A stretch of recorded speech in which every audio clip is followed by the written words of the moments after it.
ஈரோடு மாநகராட்சியில் சொத்து வரியை குறைக்க கோரி 8 மாதங்களுக்கு முன்னர் தீர்மானம் நிறைவேற்றப்பட்டது.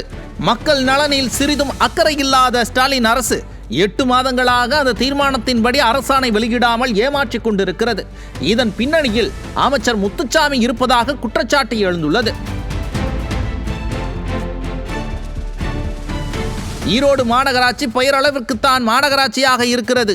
அதிமுக ஆட்சியில் பல்வேறு வளர்ச்சி திட்டங்கள் ஈரோடு மாவட்டத்திற்கு அறிவிக்கப்பட்டு செயல்படுத்தப்பட்டு இருந்தாலும் திமுக ஆட்சிக்கு வந்த பிறகு கழுதை தேய்ந்து கட்டெரும்பான கதையாய் அத்தனையும் சீரழிந்து விட்டது. இந்த விடியாத ஆட்சியில் சொல்லிக் கொள்ளும்படியாக அடிப்படை வசதிகள் செய்து கொடுக்கப்படவில்லை. போக்குவரத்து நெரிசலை தடுக்க ஒரு மேம்பாலம் கூட கட்டப்படவில்லை.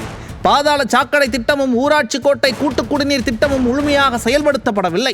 இப்படி மக்களுக்கான அடிப்படை வசதிகள் எதையுமே செய்து தராமல் வரி மட்டும் கோவை, திருச்சி மாநகராட்சிகளை விட கூடுதலாக 60% அதிகமாக விதிக்கப்படுகிறது. பெரும்பாலானோர் சொத்து வரி செலுத்த முடியாமல் தவித்து வருகின்றனர். சொத்து வரி செலுத்த தவறும் பட்சத்தில் மாதம் குறிப்பிட்ட சதவிகிதம் வட்டி போட்டு அபராதமும் வசூலிக்கப்படுகிறது. இது மட்டுமல்லாமல் சொத்து வரி செலுத்தாதவர்களின் குடிநீர் இணைப்பை துண்டிப்பது, வீட்டு வாசலை இடிப்பது, வீட்டின் முன் குப்பை தொட்டி வைப்பது போன்ற அநாகரிகமான நடவடிக்கைகளிலும் மாநகராட்சி நிர்வாகம் இறங்கி வருகிறது. இதற்கு பயந்து கடன் வாங்கியாவது சொத்து வரி கட்டும் நிலைக்கு மக்கள் தள்ளப்பட்டிருக்கின்றனர். கொள்ளை என ஊழல் ஆட்சி நடத்தும் திமுக கஜானாவை காலி செய்யுமாம்.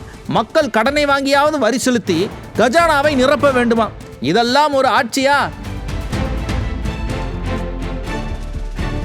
இந்த வரி உயர்வை குறைக்க கோரி 13/3/2025 அன்று நடைபெற்ற மாநகராட்சி கூட்டத்தில் ஒருமனதாக தீர்மானம் நிறைவேற்றப்பட்டதோடு சென்னையில் உள்ள நகராட்சி நிர்வாக ஆணையர் அலுவலகத்துக்கும் தீர்மானம் அனுப்பி வைக்கப்பட்டது. ஆனால் 8 மாதங்களாகியும் அதற்கான அரசாணை வெளியிடப்படாமல் தாமதப்படுத்தப்பட்டு வருகிறது.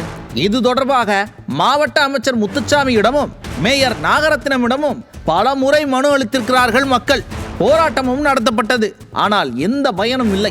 ஈரோடு மாநகராட்சியில் வாழும் மக்கள் ஈரோடு கிழக்கு இடைத்தேர்தலில் செலவு செய்த தொகையை வசூலிக்க திமுக கும்பல் தொடர் முறைகேடுகளில் ஈடுபடுவதாகவும் இவர்கள் முறைகேடு செய்து பணம் சம்பாதிக்க மக்கள் மீது வரிச்சுமையை சுமத்துவதாகவும் கொதிக்கிறார்கள்.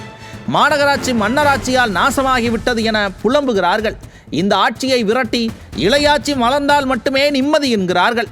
கடன் வாங்கி வரி செலுத்தும் மக்களின் கண்ணீர் கபட நாடகக்காரர்களை ஓட விரட்டும் என்பதில் ஐயமே இல்லை.